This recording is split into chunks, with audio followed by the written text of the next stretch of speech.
back, everybody. It's Joseph for Zenny62 with Loki episode 5. So, episode 5 started where 4 left off. He got dropped off after he got pruned to the end of time void. And that's where everybody's sent to when they get pruned. And it's inhabited by this smoke monster, which they call the shark. And he's basically alludes to you're caught in a shark tank. Now, what we find is that it is believed later on that the Lokis, specifically the Loki that we know, and Sylvie, have this plan that they're going to go after the shark monster or the smoke monster. But in the meantime, we see this kid Loki, and he becomes the heir or the ruler of this void is this kid Loki, who has a distinction of being the one to kill Thor, which obviously takes the Loki we know aback about the situation. Now, through a series of events, I did mention Sylvie. She eventually gets in confrontation with Ravonna. They kind of double cross each other. And eventually, when she's trapped, she prunes herself, knowing that she's going to go into this void with this idea that she's going to try to find a way to find out who's behind the TVA. And as this series shows us, there's a series of comical events that lead into an all-out battle with a group of Lokis, which seems to be the president with his army, battling against the Lokis that we know inhabiting this bunker. Now, it's just ridiculous play. They're trying to wield power that really none of them have, and it's just an ego trip. And so what's interesting is that from here we find that Sylvie is trapped in this void, obviously looking for shelter from this smoke monster. And of course she sees a vehicle coming towards her, and obviously it's none other than Mobius driving this vehicle from the screenshots of the scene leaks from episode 4 that got revealed. So, and of course, we knew that Mobius was going to be back. There's no way they would have had a character like Mobius completely out of this series.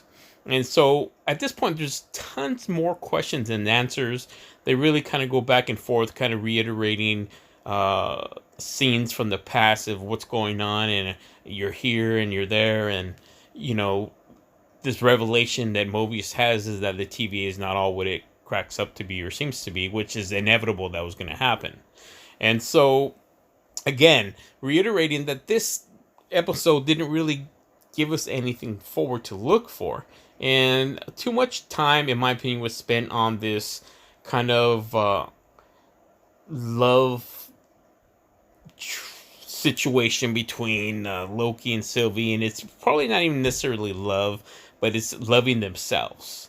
And again, it's just kind of slows down the episode. Really didn't give us anything except for the fact that they're trying to make the Lokis into good guys.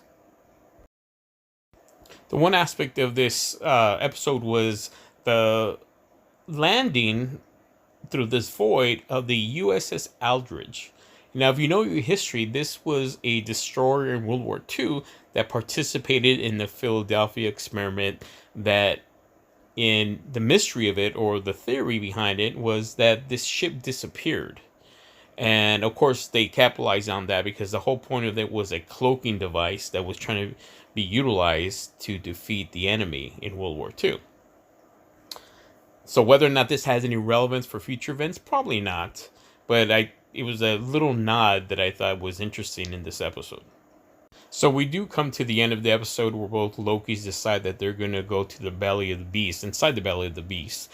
And Sylvie's convinced that they can enchant the shark monster, their smoke monster, and once that successfully she starts doing that, she harnesses Loki and tells him that you have the power to do that as well.